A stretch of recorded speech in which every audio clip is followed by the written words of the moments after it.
அனைவருக்கும் வணக்கம். அட்சய திருத்தியை நாளைக்கு என்ன வாங்கலாம்? எல்லாருமே எதையாவது வாங்குன்னு சொல்றாங்க. தங்கத்தை வாங்கு, வெள்ளியை வாங்கு, இன்னும் சில பேர் பார்த்தோம்னா குபேர இயந்திரம் அதை வாங்கு, நான் காமிக்கிறேன் பாரு இந்த படகா கட்டளை கோலத்தை போடு.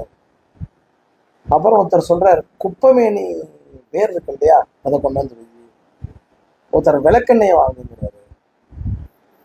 திடீர்னு பார்த்தா ஒருத்தர் வெள்ளத்தை வாங்குங்கிறாரு. எத்தையாவது வாங்கு வாங்கு வாங்குங்க. ஜனங்களை எப்படியாவது ஒரு குழப்பி எதையாவது பண்ணணும்னு நினைக்கிறான். புரியாத விஷயமா இருக்கு.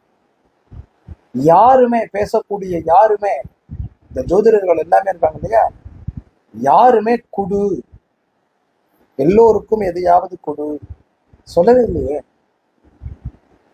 அட்சய திருத்தியை அப்படிங்கிறது ஒரு அற்புதமான நாள். நீங்க எதை வாங்கினாலும் அதனால எந்த பிரயோஜனமும் கிடையாது. தங்கத்தை வாங்கினா நாளைக்கு தங்கம் வளர்ந்துடும், வெள்ளியை வாங்கினா வெள்ளி வளர்ந்துடும், வெள்ளத்தை வாங்கினா வெள்ளம் வளர்ந்துடும். இதுதான் மூட நம்பிக்கை. ஏன் அப்படின்னா, அட்சயம்னா அழிவில்லாதது. நாம கொடுத்தால் வளருவோம். எதை கொடுக்கணும், எதை செய்யணும் அப்படின்னா, சிவாலயங்கள்ல அடியார்களுக்கு வெயில் காலம் தீர்த்தம் கொடுக்கலாம், பானகம் கொடுக்கலாம், நீர்மோர் கொடுக்கலாம், கொஞ்சம் மேல தயிர் சாதம் கொடுக்கலாம், சுவாமிக்கு நிறைய நைவேத்தியம் பண்ணலாம், சித்திரானங்கள் நிறைய நைவேத்தியம் பண்ணி நிறைய விநியோகம் பண்ணலாம், அன்னதானம் பண்ணலாம், வஸ்திரதானம் பண்ணலாம், தீபதானம் பண்ணலாம். நிறைய வசதி இருக்கா? ஒரு ஏழை குழந்தைக்கு படிப்பை ஒரு வருஷத்துக்கு எடுத்துக்கலாம். இன்னும் நிறைய வசதி இருக்கா? எந்த இடத்துல வேத மந்திரம் சொல்றதோ, வேத மாதா எந்த இடத்துல இருந்துட்டு இருக்காளோ அந்த இடத்துல, அந்த பாடசாலையில அந்த குழந்தைகளோட அந்த தினத்தை அனுபவிக்கலாம். ஒண்ணுமே முடியலையா, சிவாலயங்கள்ல போய் பெருகி சுத்தி அந்த கோவில்களை அழகா சுத்தப்படுத்தி வாசலை கோலம் போட்டு பேசாம உட்கார்ந்து பஞ்சாட்சரம் சொல்லலாம். கொடுப்பதற்கு ஒரு நாள், அது அட்சயத்துக்கு. நல்லா ஞாபகம் வச்சுக்கணும். பெறுவதற்கு உண்டான நாள் கிடையாது, கொடுப்பதற்கு ஒரு நாள். மகாபலி சக்கரவர்த்தியினுடைய பாதாள லோகத்துக்கு பகவான் ஸ்ரீ கிருஷ்ணரும் அர்ஜுனனும் போய் பார்க்கறான். ஒரு கிரகத்தினுடைய வாசல்ல தீர்த்தம் கேட்கறான். தங்க சொம்புல கொண்டாந்து கொடுக்குறான். குடிச்சிட்டு வாசலை வைக்கிறதே அர்ஜுனன் சொல்றான், அப்பா தங்க சொம்புல கொடுத்துருக்கீங்க, ஜாக்கிரதையா உள்ள எடுத்துட்டு போங்க. நாங்க ஒரு பொருளை கொடுத்தா திருப்பி வாங்குறது இல்லை. நல்லா தெரிஞ்சுக்கோங்க. தங்க சொம்புல கொடுத்த தீர்த்தத்தை சொம்ப திருப்பி வாங்க மாட்டாராம். அப்படி இருந்துதான்.